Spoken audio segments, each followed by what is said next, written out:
Hello lovely audience, welcome back to another quick tutorial of Quick Guide. In this video, I'll be showing you how can you call international into your WhatsApp.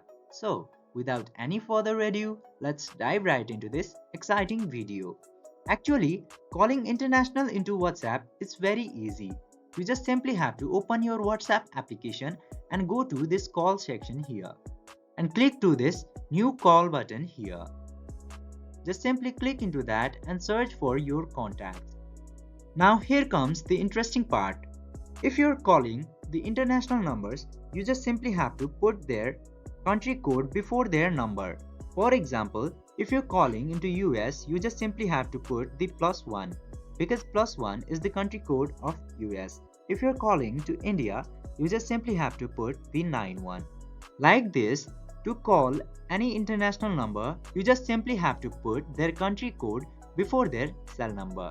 And after putting the country code, just simply enter the phone number of your friend. I hope this video was helpful for you. If yes, don't forget to like, share and subscribe to the channel to never miss another update.